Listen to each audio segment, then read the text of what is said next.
a little different. I am going to sing you guys a song. Alright. Before I do, I want to tell you about this.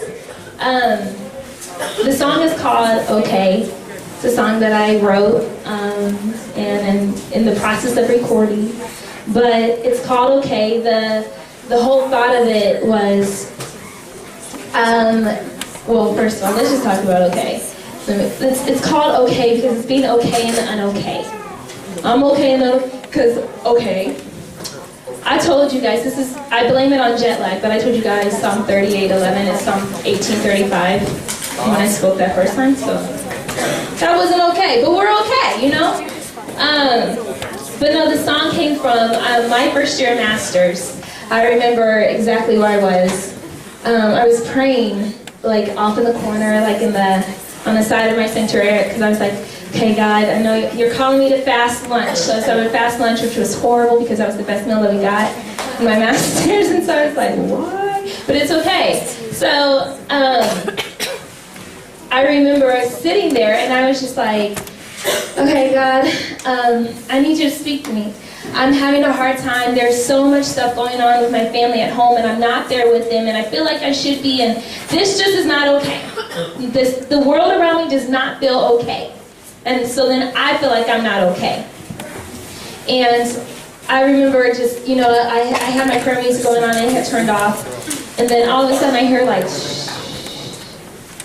And I have my friend, one of my best friends, Noah, who was in my first year. I could have sworn, I said I knew he was playing a joke with me. So I'm like looking up, like mad, because I'm like, you interrupted my time with God. You know, and so I'm like looking around, and I didn't see anybody, and so I just remember just said, whatever, I'm just going to ignore it, I'm going to be holy, and I'm going to pray. And so I started praying again, and then I heard it again, and this time it was different. It was just like this peace came over me, and it still kind of trips me out telling this story because it doesn't quite seem real, but I know it was.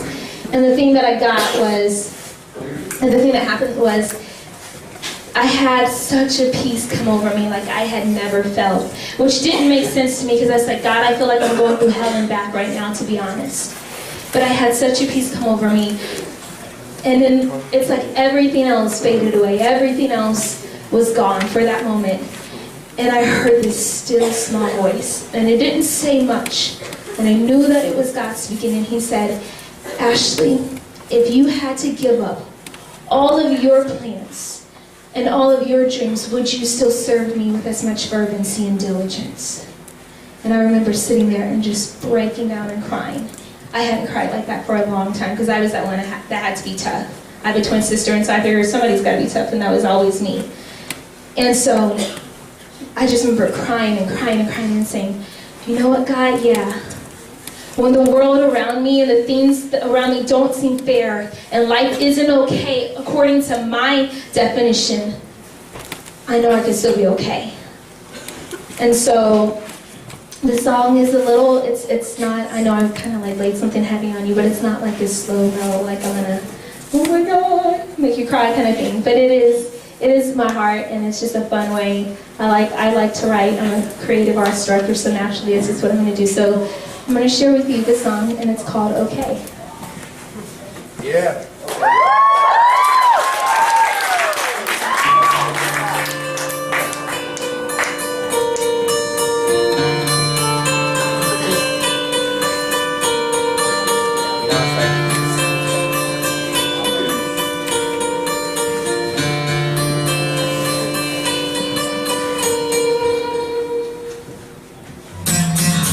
If dreams and agendas never came to pass, would you live life with us?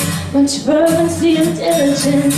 It's been said, nothing's promised, but that doesn't mean things can look promising. And no, everything is okay in the end. If not, then it's not the end. If not, then it's not the end. I'm coming in the coming. Okay in the unokay. I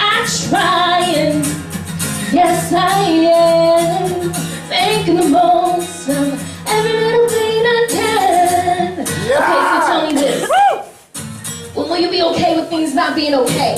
When will you be comfortable with being uncomfortable? Is that something your mind can comprehend?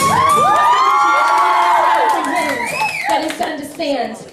This concept isn't too complex, it requires deep intellect. See, the truth is we are striving to be perfect in an imperfect world. But as has been stated, perfection comes when the imperfect disappears. So the question is, how much do you want to give up to gain? When can you accept that life will bring about pain? With it, you'll experience the highs and the lows, the loving arms that hold, and those hard-hitting blows. We work so hard to keep it all together, exhausting ourselves to try and compose our personal living into those cookie-cutter images. From preschoolers to politicians, teachers to technicians, CEOs to those struggling on the street without homes, in all these various stages of living, all commonly delivering disoriented dissertations, complications, disillusions, and drawing to conclusions. When will we stop thinking we have to personify some kind of dysfunctional illusion that everything should be put together in its proper place according to our own pleasing? Quit teasing yourself and those around you. See, please know this, that if you want to see the rainbows, then you must accept that the rain will fall. That's okay. Remember the joys of singing in the rain, beauty and pain. Does your form of rain look like a heavy downpour, disguised growth, lessons, or blessings? Or is it something of a myth to be a temporary testing, only meant to challenge and change your way of perceiving?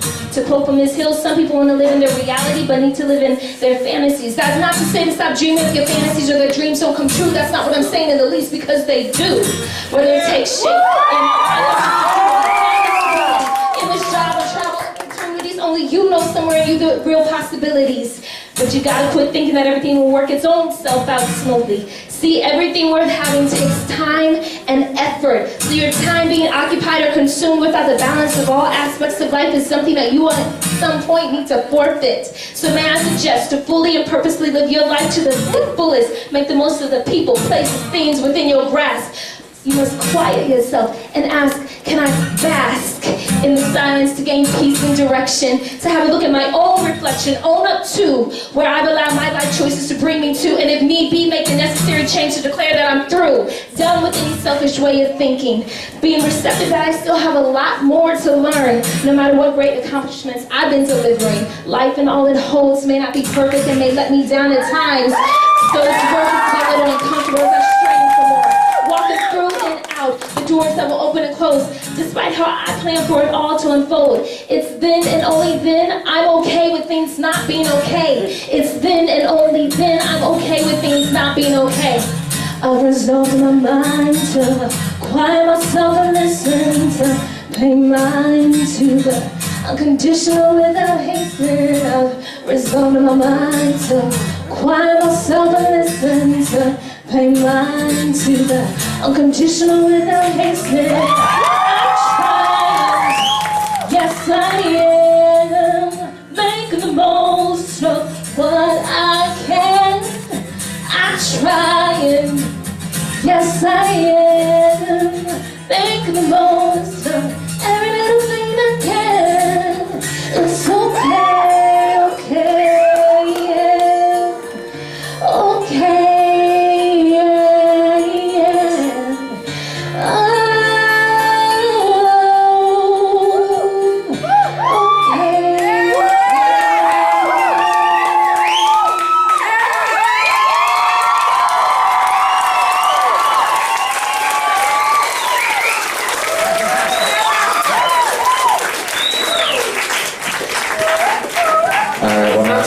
I'm just kidding, I'm not going to sing, I can't do that. That was legit. Come on. That's some East Coast words if y'all know what that is. Awesome. Alright, cool. Well, hey, real quick, we're gonna start with the message in a second.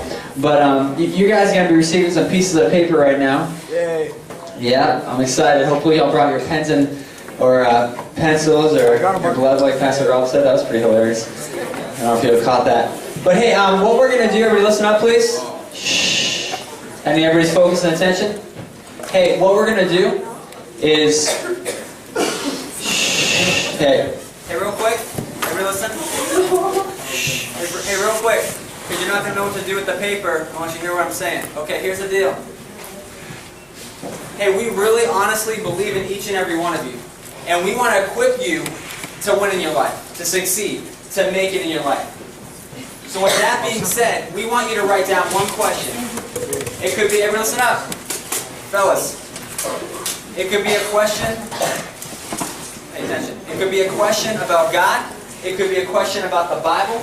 It could be a question about something that you might be struggling with. It could be a question about life or something that you might not understand. Because we want to hear your voice. Now, you do not need to put your name on it. We don't want you to put your name on it. But what we do want to do is we want to be able to equip you and answer any questions that you have. So, we're going to leave a couple minutes. I just want you to think. Nobody has to know what you're going to write, but I want you to write one question down. And we're going to answer those questions later on this week. We're going to answer as many as we can. So again, a question maybe about the Bible, about God, about your life, about anything, about maybe something that you're struggling with. Whatever that may be. Alright? And if you need a pen or a pencil, borrow one from other people around you. Awesome. Thank you.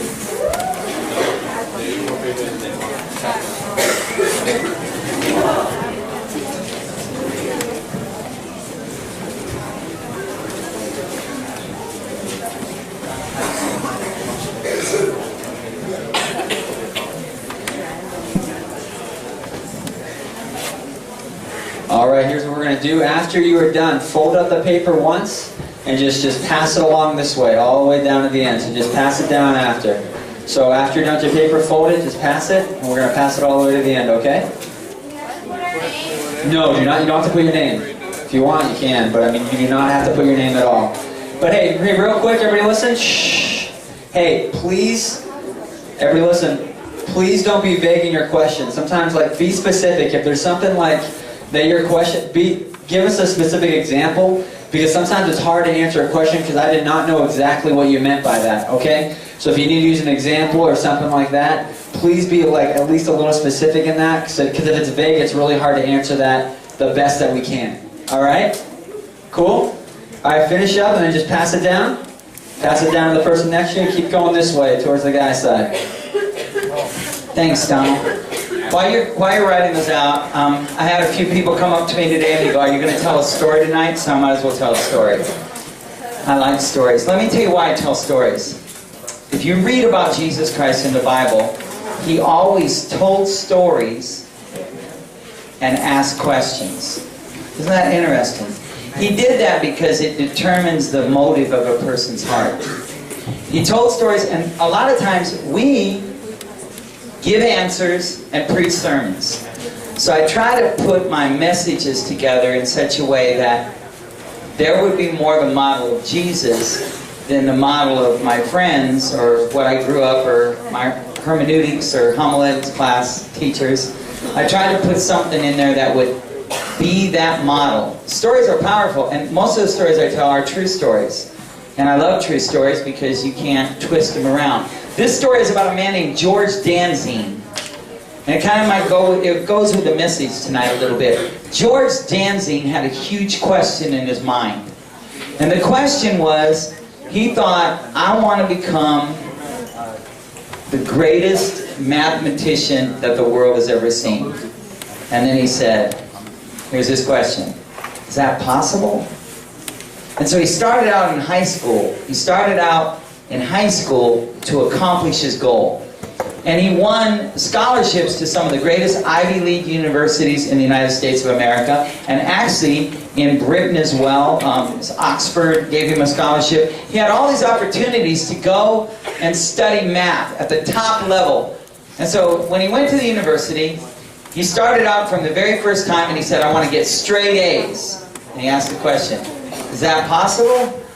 So he worked so hard, and he got straight A's his freshman year in every class.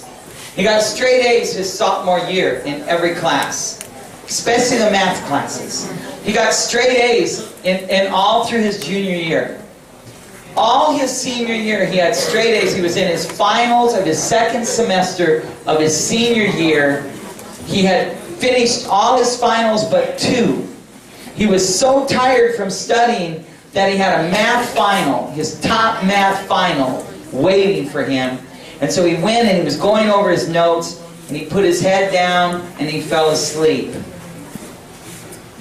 When he woke up, it was 20 minutes into the class. This was a timed final, so if you arrived late, the doors would be locked.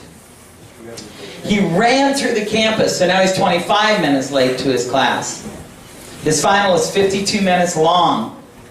He's pounding on the door, and the teacher lets him in. And the reason the teacher let him in is the teacher was so surprised that he was late. Of all people, he was his top student, that he let him in just to find out. And he goes, what happened? And George goes, man, I overslept. And the teacher hands him the test. Yeah, right. And he goes, okay. And the teacher goes, hey. Yes, he's like trying to hurry. He goes, hey, there's 3 questions on the blackboard. Okay. And George sat down and he filled out this test. And man, time is running. So he is just like, man, he is good at math. But he is nailing this test. And I mean, it's like superhuman if he's even going to finish. He finishes the test and he starts on the first question on the blackboard. And then the second question. And then the teacher goes, you know, that dreaded thing. Okay, put your pencils down. Everyone, pencils down. The test is over. Bring it to the front. Some people had already brought it to the front. George brought it to the front, and very apologetically, he says these words. He goes, man, here's my test. He goes, I only got 2 of the questions down on the blackboard. I would have got the 3rd one, but we ran out of time. The teacher goes, yeah, right, George, get out of here. He's like, okay. And he went back to his room, and he fell right on his bed. He says, I got 5 hours to sleep before final. And he set his alarm, hit the bed, and went right out. About an hour and a half into it, there was a banging on his door. He thought it was his roommate. He was really upset. He opens the door, and it's his teacher, the professor of the math class, a PhD in math. And he's sitting there, he's looking in his face, and he says, George, your test. And George goes, yeah, did I do something wrong? And he goes, yeah, you finished your test? He goes, yeah. And he goes, the questions on the blackboard, he goes, you got 2 of the questions on the blackboard. You got 2 of them. And George goes, I know I would have got the 3rd one, but I ran out of time. He goes, no, you don't understand, George. You don't understand. That was a joke. You missed the first part of the class.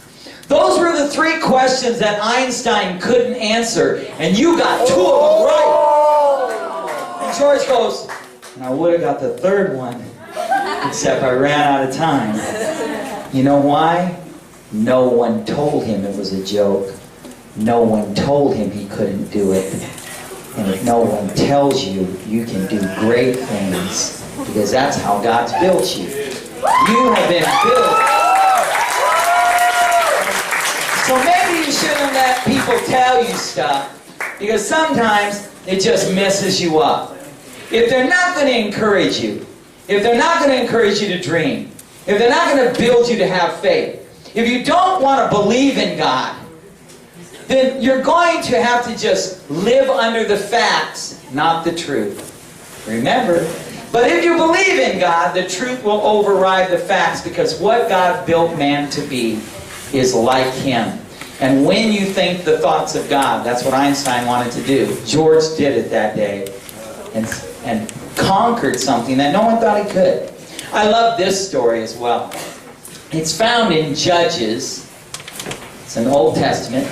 It's found in Judges chapter 6, verse 11. Now, I should preach 5 sermons on this story, because this story is a long story. It's not short, so I can't. I'm only going to preach 1 sermon. I'm only going to preach a little first part, so I can't tell you the whole story. It's going to have to be like, you know, the rest of the story, like Paul Harvey. It's going to have to come from your youth pastor, or I'll have to come and tell you sometime, or I'll have to record it, or I don't know. But the rest of the story will not be told. But the first part of the story will be told, because we're going to run out of time.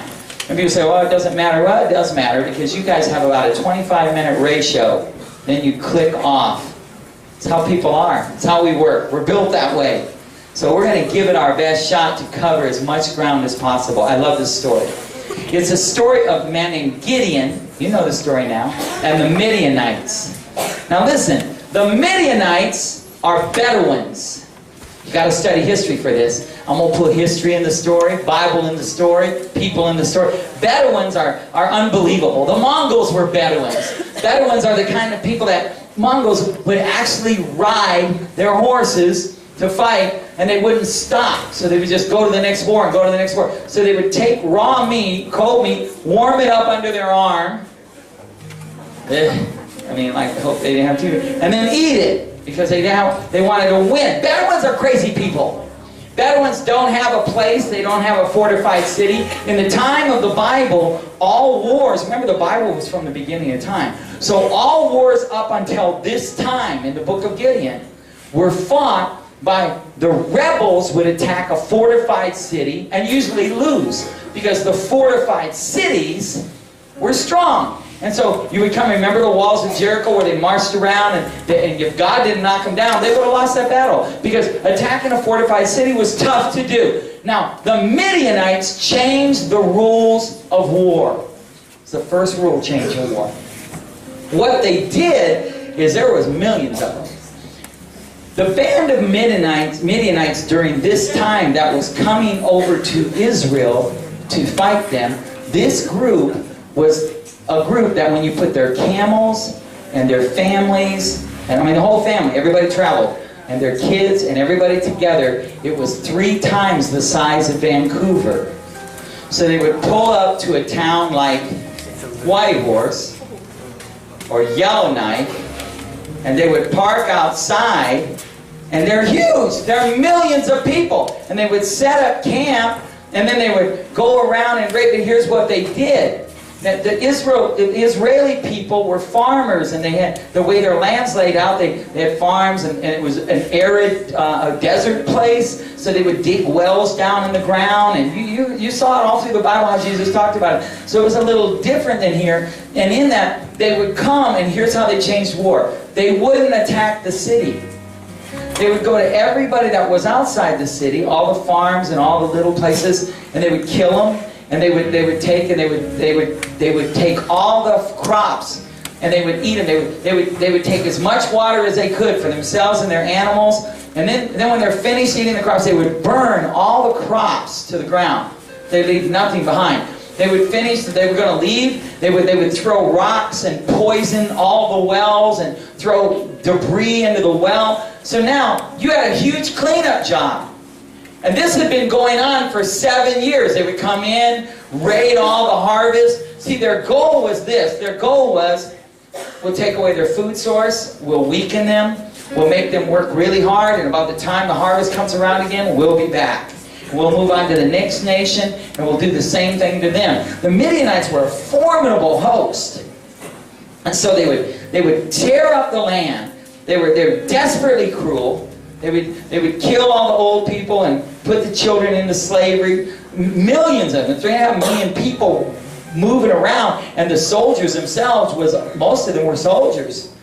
And Gideon had been living under this oppression for 7 years. So now I have a question. What oppression are you living under?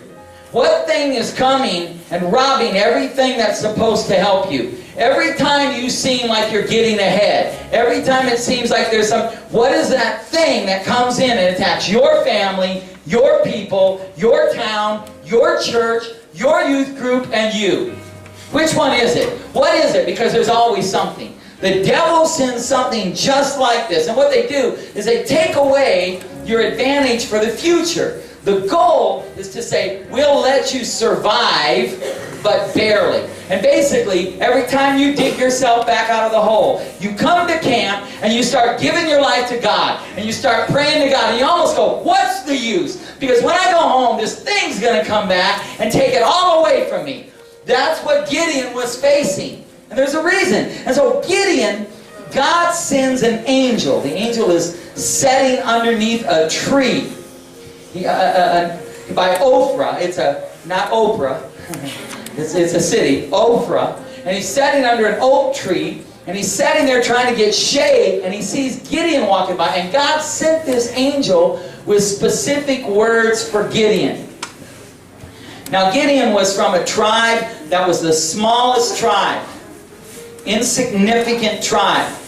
Gideon was threshing wheat in a wine press so that the Midianites wouldn't find him and take the little bit of food he found out in the field that they hadn't destroyed. So he's sneaking by, and the angel is under the tree, the angel that God sent, and the angel hears his opening line. Check this out. It should be a movie. Got to make a movie of this, guys. Somebody here has got to become you know, Steven Spielberg, George Lucas combination and make this movie.